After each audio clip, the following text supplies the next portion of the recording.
We got some friends with us today. DJ Wadeo, Miracle are in the building. Yeah. Hey, hold up. As an Ohio State fan, I'm not gonna hold that Alabama against him. But that's big though. That's big. There's much respect on that.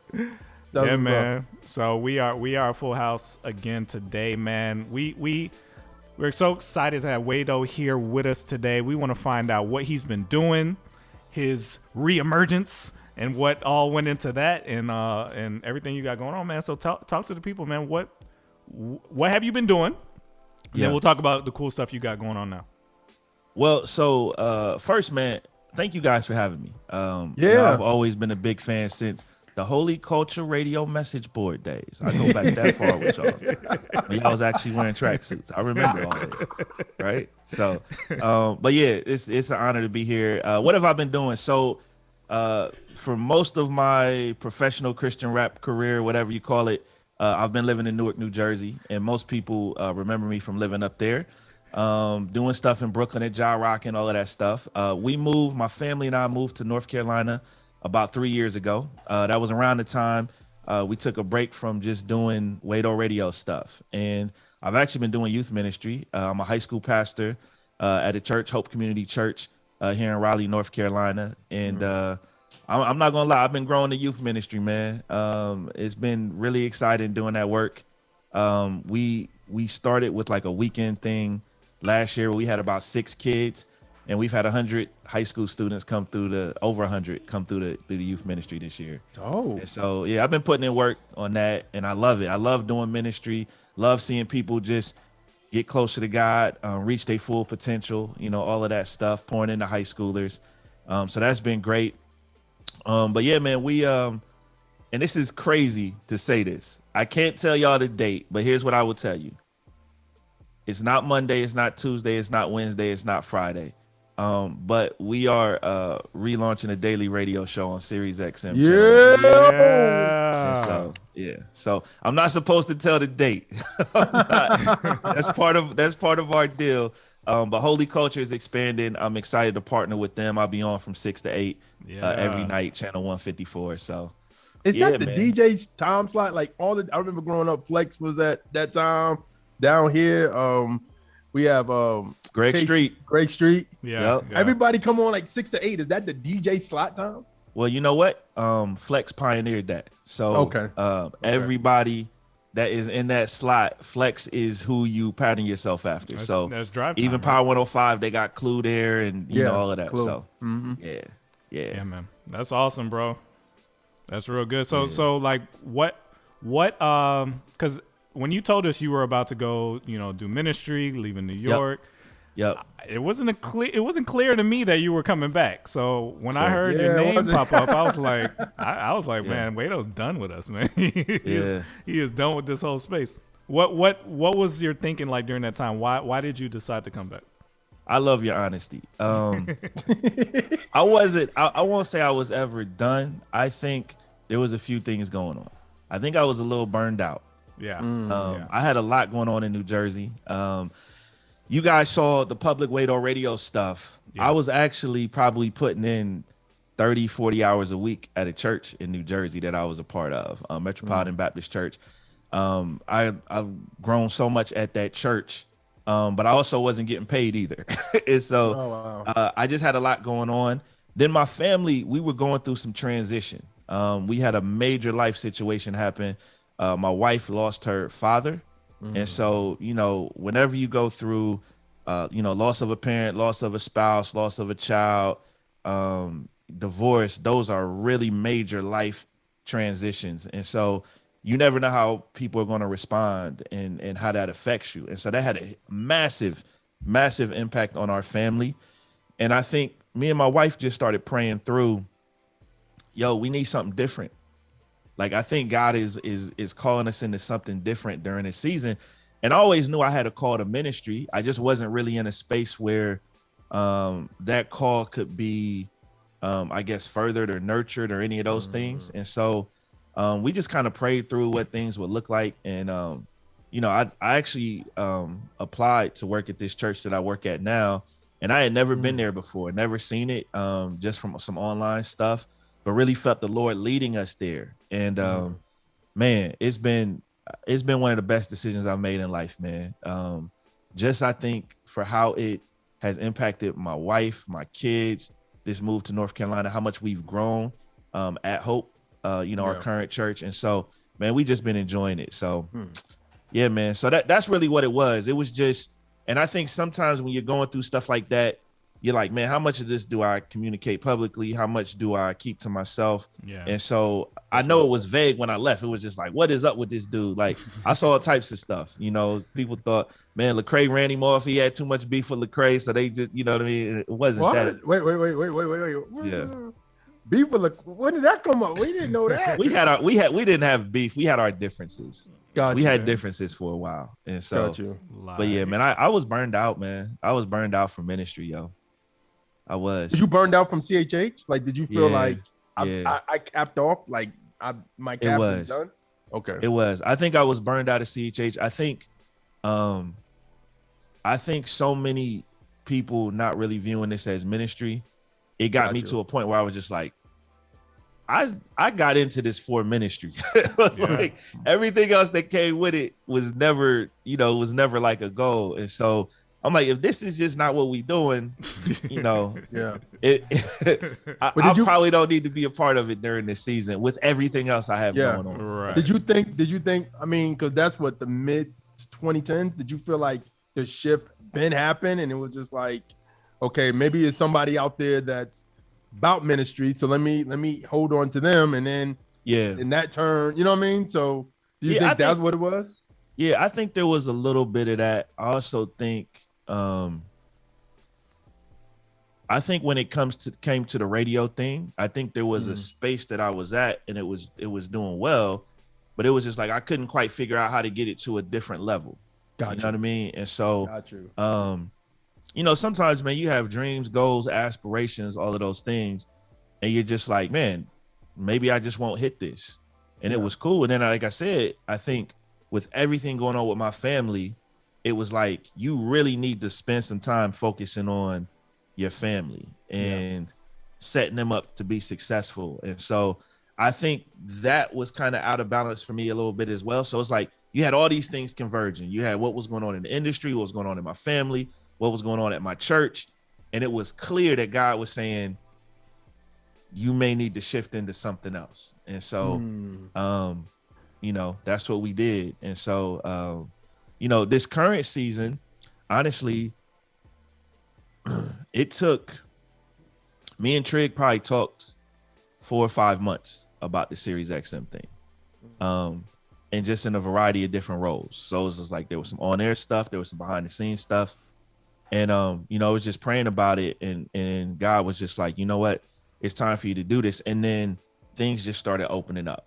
We had raised some money a few months ago, just around, redoing the studio. And so, we started building a studio in my house, and that kind of came together. There was a dude at my church who called me one day. These techniques I got behind me, he called me, he said, yo, this guy, I have these techniques, these turntables. Do you want them? And he didn't know what techniques were, but I did. And I said, heck, you know what I mean? Heck yeah, I want them. And so I got them for like a crazy deal. And so it was just, I think, again, I try to be spirit led in, a lot of what I do. And I just felt like that time I needed to take a rest. And now the Lord is saying, you know what, like, you've rested, your family is stabilized, you have the mental capacity, the spiritual capacity to take on something like this again. And the technology's there. Like, man, I'm voice tracking my radio show. Like, I've never been able to do that. And so, you know what I mean? It's just, it's just all the stars aligned. Yeah. Did you ever, I always wanted to know this, being from up north, being from New Jersey, did anybody ever reach out to you to do a show on Hot or Power? I had conversations. Okay. Skip Dillard is the former program director for WBLS and Hot 97. I used to produce my church's radio show, so he also was the program director at WLIB. And so I met him through that. And so we always had the best produced show on WLIB of like pastors preaching and stuff like that, in part because I was producing it every week. And so He started, just kind of seeing what I did. And I think when Tony Tone got his situation up there, it was just like, man, we don't need multiple shows. And so, so that wasn't really there. I talked to the folks at Power a couple times. I had some people up there. I don't think they were that interested in it. And so it just kind of was what it was. So, sometimes you put your best foot forward in something and it's just either it's not good enough or this isn't what we're looking for. And so you keep it moving. Now, was I frustrated about some of that? Absolutely. Yeah. Absolutely. Yeah. I mean, that makes sense. I mean, I mean, just to know, like I said, being up there, growing up in New Jersey and hearing Hot 97 was like a staple for hip hop in general. Yeah. And like I said, shout out to Tony Tone because he's killing it. His Sunday show is doing his thing. Killing it. So, but I always wanted that. I mean, because we knew about you since the 2000s. So we was like, yo, Wadeo, he in Newark, you know what I mean? He doing his thing. What's good? Like, I wonder if people reaching out to him, Yeah, I will say this. Tony Tone's been crushing it for a while too. I think so. The New York Christian rap space is interesting because you have a lot of local artists and DJs who crush it, but they're not known outside of that space, right? So, like, man, Tony Tone, let me tell you something, man. Events, like all of that stuff, Tone been putting in work for years, years and years and years.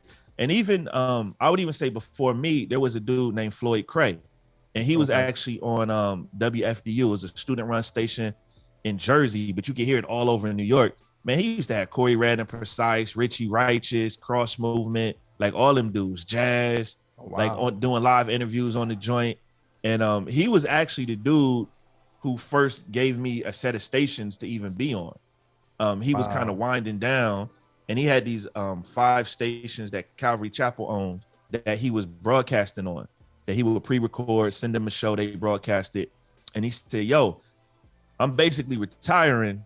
Why don't you take this over? And so that was what transitioned me from being just doing a podcast to actually having like a real radio show, and kind of formatting for that. So, New York has a lot of people that just have never made it outside of New York, because New York is so big. I think sometimes people think, man, if I just make it in New York, I'm good. Like, the rest of the country don't matter. I never had that mentality. So, I want to ask you, Wadeo, about iconic interviews. You've had some of the most iconic Christian hip hop interviews of all time. I mean, you've gotten people that people can't even touch. I'm thinking NF.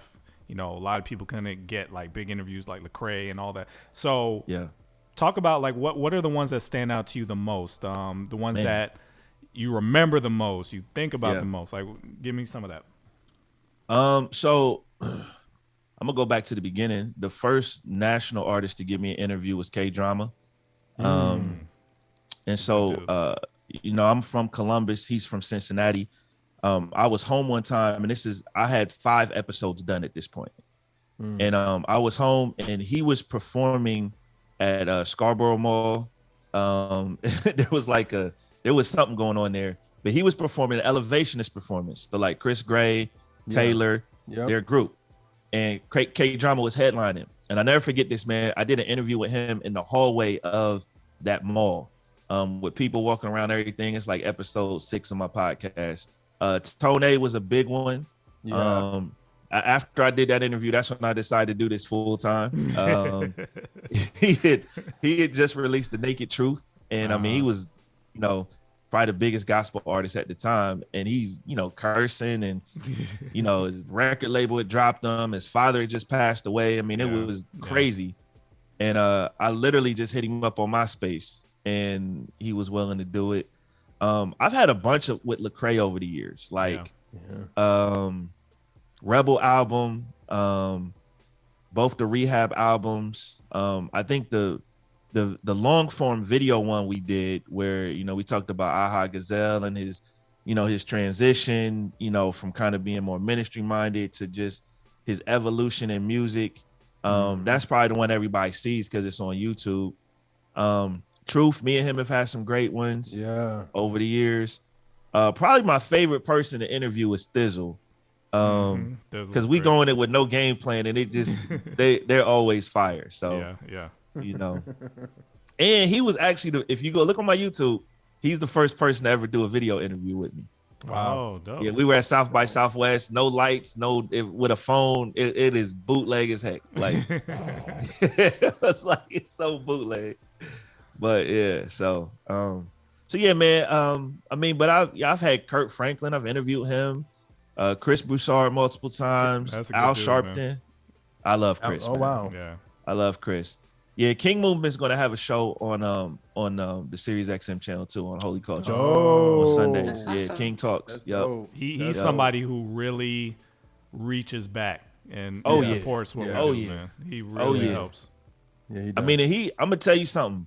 He could be a Christian rap historian if he really, really wanted to. Like he go back a ways with this thing. Like I know. Yeah, SFC, like all that. Like he go back a ways, man. So how did the NF interview come together? Because you are probably the only person in our space who will ever talk to him. So how did that come together? Hey, I don't know if I can talk to him now though. That's what I'm saying. That's done. We're done with that. Yeah. So he. So I think early in his career, he was very much like, I want to be a Christian rapper. Yeah. You know what I mean? And so. Like he was signed to Exist even before the Capital CMG situation came about. Mm-hmm. And so, he had the record with Flame and, all of that. And so truth be told, his people reached out to me. And honestly, if I'm being real with you, the first time they reached out, I was just like, nah, I'm not really interested. Dang, man. Hey, luckily they persisted.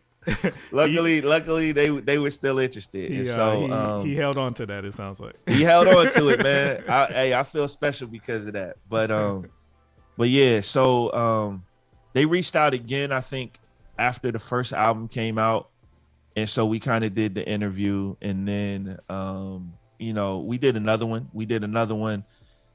What was the second album? Mansion. Yeah. Mansion. And it's funny because I was listening to that interview the other day. I hadn't listened to it since I had done it. And one of the things he mentioned in there was he started talking a lot about therapy, and this is before everybody was kind of on the big mental health thing, you know what I mean? And so I thought it was cool that like that was the name of his next album after that. Like he was already thinking through that, during that time with Mansion. So yeah, man, I think it was just being available, man. And one of the things that I've learned over the years is just like, it's actually cool to interview people that are outside of your comfort zone a little bit, whether you don't dig them musically or you don't rock with them theologically or whatever the case may be. It's just good to just say, hey, you know what? Like, let me just hear from this person and see what God is doing in their life too. So, yeah, that's good. That's good. Really good. But NF, if you're interested, we can do another interview now, man. yeah, come on, NF. Good luck. Yeah. Do you feel like you're a pioneer? Like, do you know, like, that's where I was going to go next. You know what I mean? Like, do you feel that, or do you like? Because you have no choice, because you are. Because I mean, we looked up to you the whole time we started. Yeah. So you definitely are a pioneer. You know what though? I think all of us are. I was on when you guys had Chris Chicago on. Like, I feel like the three of us, we started around similar times. Yeah, we're doing similar things. There really wasn't a blueprint before us. Like, like I told you, I looked to Floyd Cray, but Floyd was just radio. Like, he was never doing the podcast thing, you know? And so if you weren't in New York, you never heard of him,?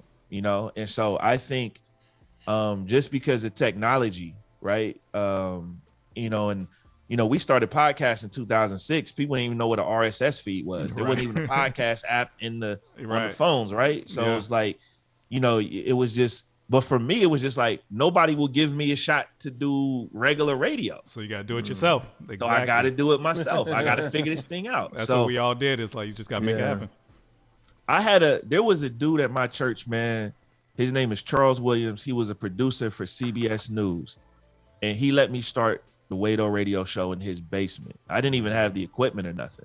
He just knew I DJ'd, and I was playing this Christian rap music at our church sometimes. And he was just like, dude, He's like, you can come over to my house on Sundays after church and we'll start this. So me and him did the first 28 episodes of my show every week at his crib. And basically he taught me how to do it. And then the Tone interview was the first one that I did by myself.